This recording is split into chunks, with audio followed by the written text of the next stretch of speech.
Hello everyone, welcome back to my channel after so long. So today we have a Drusthi. So let's start our today's topic and let's go. Please introduce yourself. Hi, I'm Drusthi and I graduated last year. I studied Masters of Biotechnology from RMIT. And yeah. And now moving to the next question. What course did you study and why? So I did my Masters in Biotechnology because I also did my Bachelor's in Biotech and I find that field very interesting. Much later I realized that my interests lie towards food science. So I tried to select the last subjects of my electives in food science, which is also still under biotechnology. And yeah, that's it. So were you international student or domestic? I'm an international student. Why Australia? So I was initially planning for USA, but it seems that you have to do an additional 1 year course, which is a diploma course. And I did consider other options as well, like Canada and UK, but Australia is something which accepts students with a 3 year bachelor course. And I didn't want to waste my extra year, my time and effort, so I just decided that Australia is the best possible option. Also, it had universities that were quite high in ranking as well.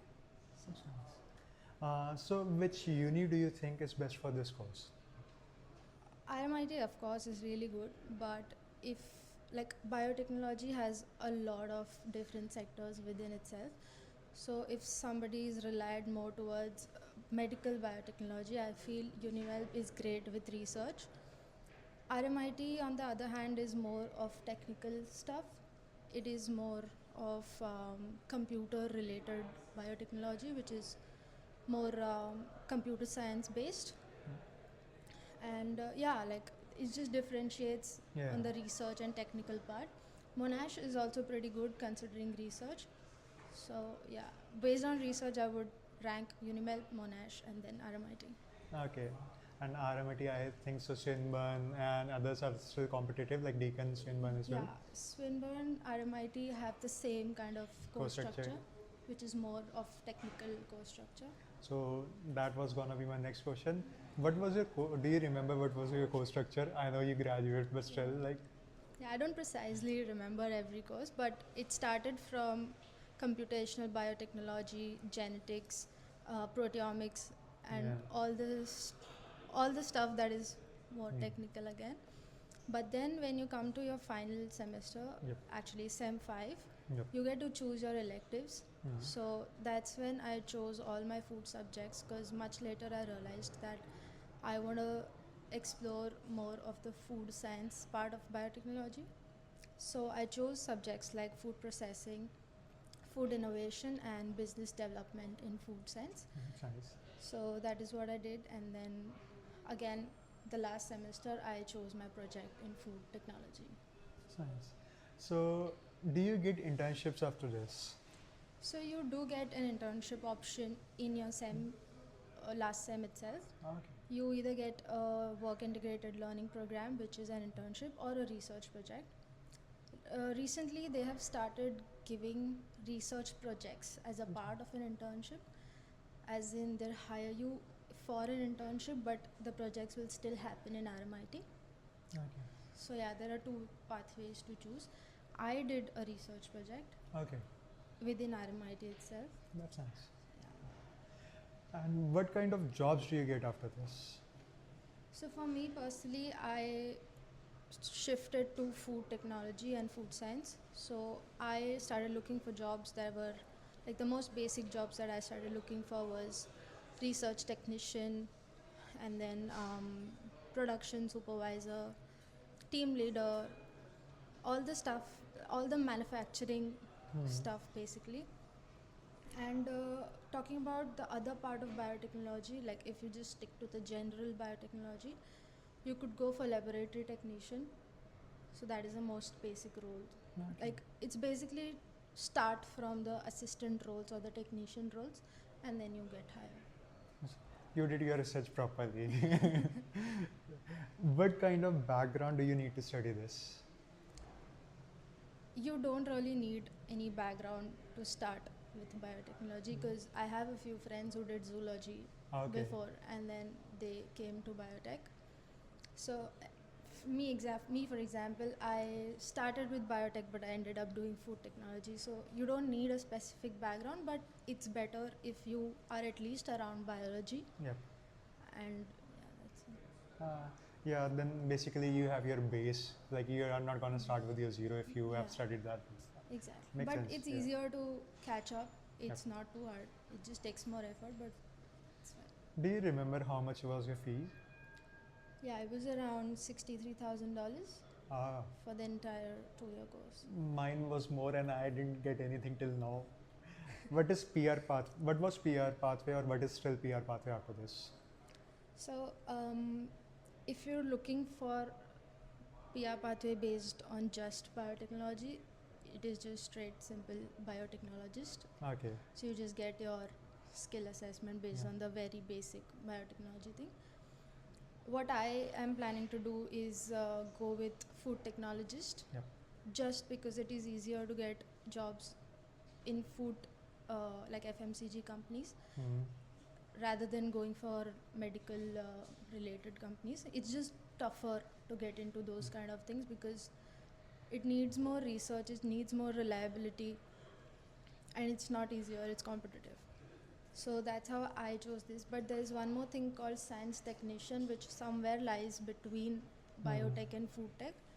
So yeah, there are too many occupations that open up when you do biotechnology, because biotechnology is a vast field, and all these like food tech, medical biotech are all subfields. So it just opens a lot of doors for you. That's right. That's nice. So next question: do you have exams, practical, quiz, or anything else? Yeah, it's actually a combination of all of it. Oh. We had exams in Sem 3 Okay. and practicals throughout. Every semester had a practical exam. Quizzes. And all our quizzes, not too much, Okay. but mostly all our exams or all our assignments were based on self-reflection. Okay. Like, what Yeah. would you do differently?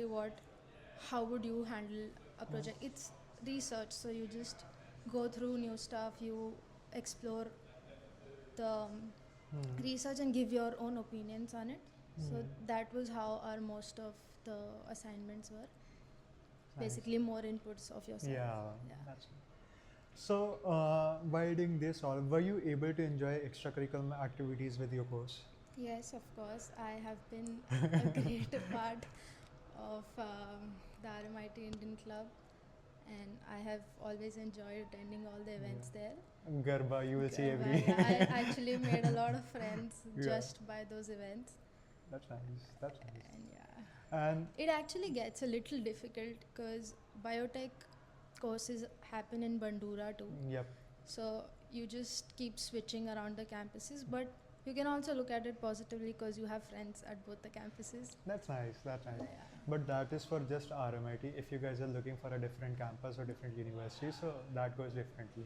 Like I reckon Unimel has everything within a same place, so they don't have campuses like at different locations or suburbs. So that makes more, like you can say, organized. So that's good. Moving to the next question. Are you able to manage your job? Were you able to manage your jobs and studies together? It has been difficult, obviously, but just because of the traveling, I would say, just because I had to go to Bandura like 3 times or 4 times a week, Yeah. it became very difficult. But that is only during my last semesters and because I chose the food science subjects. If you choose biotechnology, most of the practicals and most of the lectures happen in the city campus, so that is pretty easy to manage. Yep. But for students who are Doing doing food masters science, of yeah. food science or choosing food science subjects, they need to go to Bandura Bandura. because all their labs, everything is there. Yep, that makes sense. I haven't asked these questions before, but now today I wanted to ask this. So, do you remember when did you land your first job, like as an international student or something? Was it difficult? How was your experience? Like the first part-time job or Yeah, the full-time first job? part-time job, not full-time. Oh, a part-time job. I got my first part-time job after 4 months. I didn't get a job for the Yeah. initial 4 months. I wasn't putting much effort either because Ah, I wanted to focus more on my Studies, subjects. yeah. I want to figure out how things work here. True. But yeah, the first ever job that I got was through a walk-in. Okay. I just handed over resumes in random stores. It was near Richmond. There are too many shops altogether, so Yeah. I just went through, handed over resumes, and luckily they were Gujaratis too. So they're like, oh, Same community, it yeah, helped you. yeah. So That's it's nice. like community wins. So yeah, that's nice. So was it hospitality? Yeah, it was just front desk service. Okay, that's nice. Yeah. That's nice. So like anything else do you want to tell or share something like for anything? I would say like for full-time jobs, Yeah. for biotechnology specifically, there are a lot of companies that have their own warehousing, so Yeah. they want to hire labor in the Yeah. manufacturing units. It's a very good way to enter to the full-time roles there, especially manufacturing side, not Mm. research. Research is, of course, it happens through connections and references. But if you want to enter the manufacturing and processing part of this field, going into the labor section, the warehousing, it's very good because you just enter as the lowest Yep. Just an lowest entry point. person Yeah. working there, Yep. and you make connections because you work under production supervisors and Yep. stuff, and it's easier to climb up that ladder Yep. starting from there. That's nice. So I think so that was all for today. Thank you so much for having here. Thank you so much for having me. information. Do pray for me also. I land a full-time job. Now it has been a year that I haven't landed a full-time job. So I think so that was all for today. Thank you so much. Thank you so much for watching. Do like, share and subscribe, comment. Thank you. See you in next video. Thank Bye bye. you. Bye.